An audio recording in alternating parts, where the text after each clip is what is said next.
long time since we've done that, so we didn't know how to act out there today. So it was nice, our defense, to create 5 turnovers, made it a lot of short fields for us.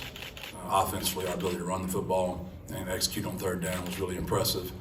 Special teams wise, we were almost spotless. We gave it the 1 return, which bothered us, and then we roughed the punter, which is not good. But other than that, we were pretty much as good as we can do it. So really proud and happy for my guys to get that feeling. I'm sure everybody in this room is probably relieved that we can, about middle of third quarter, you could start deciding this thing was almost over, and that was a good feeling. So take questions. Jeff, you've said a couple times this year that you felt like the team's best football game was still out there. Did you feel like you found that today? Is this what you were hoping to see? Yeah, I did. I thought we were just really good, and I'm really proud of them. We've been hit with the flu for 2 weeks in a row, and those kids don't talk about it. And I really want to brag on Nick Turner and his staff. We've Tamiflu and vitamin C and washed hands and slept and done a lot of walkthroughs with the kids just to get them to the games. And, it's just that time of season. And as long as I've been doing this in the month of November, you just got to get whoever's there. And I've said it a million times before, healthy teams don't win championships. Teams that aren't sick don't win championships. Tough teams win championships. And I've got a tough football team led by a tough quarterback. So that always helps. He played really good again tonight, and really happy for him. Jeff, the 258 rushing yards tonight is a season high. What did you see out of this matchup that you thought, you guys could take advantage of that, of the rushing game and continue that performance on the ground? Well, our offensive line is getting healthier. Kavorian Barnes is really developing. Brendan Brady's always been a good back. Brendan's been sick all week, and we barely got him to the game and got him out there. And literally in pregame said, "You're going to be able to do this for me today?" He's like, I can get through the day, coach, but you got to take care of me. And so Kavorian picked up the slack. And man, I know the coaching pull of the week is selfless, but man, there's no one that does more for our program than Justin Rodriguez. He's the scout team running back every single day. He's the guy on the punt, the kickoff. He's scout team everything. And for him to go out there and have that success, I think you can just tell by our sideline how much it meant for those kids to get him in the end zone. And I tell the kids, we got our modern day Rudy. We might have to have a movie. This might be JJ and Greg's way to make $1 million right here. Jay Wright might be giving it to him. Jeff, the defense came away with 3 interceptions, 2 fumble recoveries, and you held La Tech to 0-4 on 4th down tries. What can you say about the defensive performance there? They just got after it. We were not real pleased with the way we finished the game last week, and we know how good Harris was at 3, 6 Harris, 85. The freshman could really go. Bear 5 was really good. Quarterback. They've been averaging 37, 38 points a game, and they played really good people. So they had our attention, but our kids they played. Man, they were physical. We were a very physical football team today, and that's what we really take a lot of pride in, is being extremely physical. Jeff, after all the tense finishes you guys have had this season, what was the feeling like on the sideline with you and the players to be able to build a lead and maintain it? There's always stuff that goes down in those situations because you got a lot of players playing that you weren't expecting to play.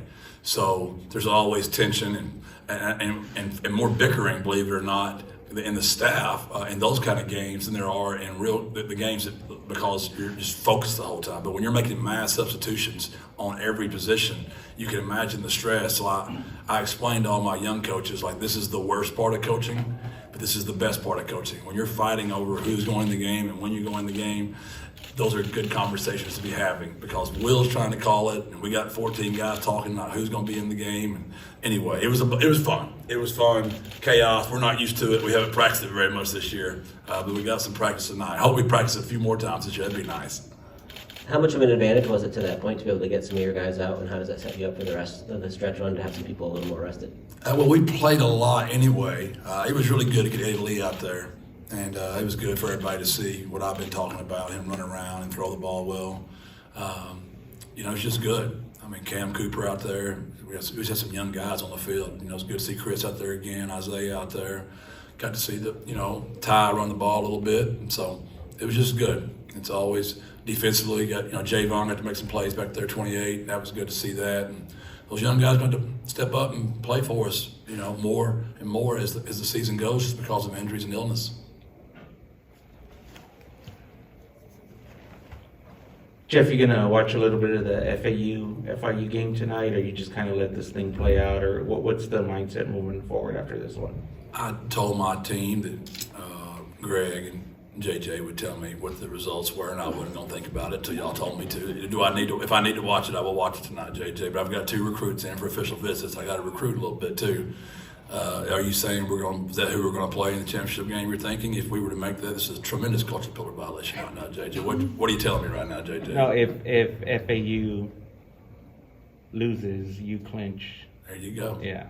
Would you just do me a favor, because my wife would probably kill me if I was watching another game tonight? Will you just text me and let me know the score? Because I'm going to be at Pinkerton's for a little bit recruiting, and then I'm taking the lovely Care Bear out with some of my high school friends, and we're going to reminisce, talk about how young we all are. To JJ's point there, you guys are very close to locking up a spot in the title game and home field advantage as well. What does it mean to have that kind of on the horizon at this point in the year? It's awesome. I know you don't expect me to say that, but it's awesome because we're getting close. I mean, we're getting close, and you're one of the few people that has access to our team room, and you saw my little hieroglyphics that say "Do not erase" up there, and I called the shot to my team back when we were going through all the injuries and still going through injuries, but the losses and the turmoil and how tough that is. I really thought it was going to help us later on in the year, and my kids love it when I kind of speak things into existence.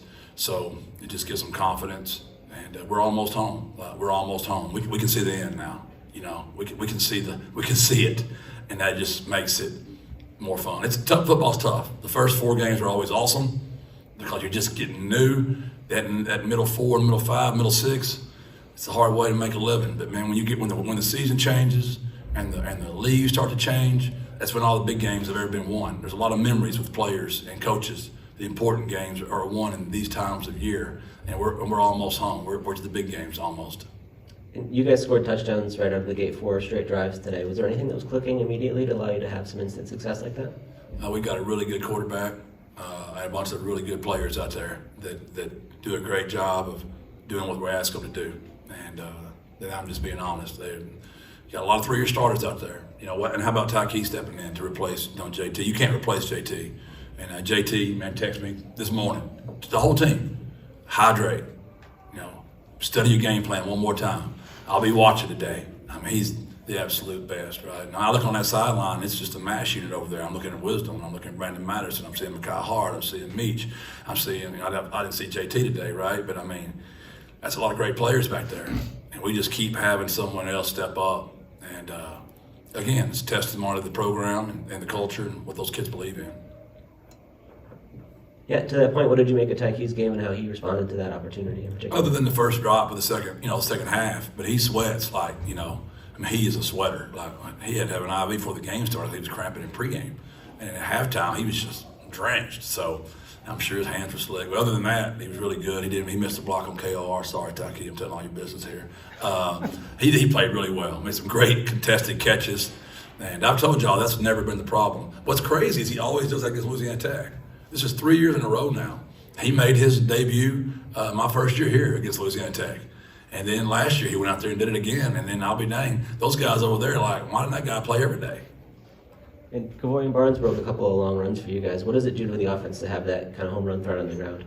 I told y'all when I got here, that's the way I'd like to do it. I'd always like to have 2 backs that are just rotating. It's a physical position. It's a tough position. And it's just good to always have a fresh one, right? So we thought we had 3, really, and Traylor's just been injured, so we just put him on the shelf. We got to get him well. And so we got lucky because was totally on the shelf this entire week. I'm not sure how much Vendog played, but I don't imagine he played much. And I think we might have got through the game without playing T. Haynes again. So I'm a big nickname guy, so y'all might not. That's Terrell Haynes and Vinley. I don't even know how to say Vinley's last name, just Vendog. So we probably got those guys. I would think they're getting pretty close to being healthy. You mentioned that O-line unit. It seemed like they opened up some pretty big lanes today. How did you feel about how they performed, even given some of the injuries they've had? They've been really good. They've gotten better and better. We're getting some depth. Frankie was out there playing well tonight. I saw that. Oscar and Dan and Gavin had a huge catch come out of our end zone on 3rd down. Our tight end group's really coming on. We call them the tight friends, not tight ends. They're the friends of the O-line. So new nickname, tight friends. Friends of the O-line. Nothing. Anything else for Coach Traylor? Thanks, Jeff. Appreciate y'all. God bless. Birds up.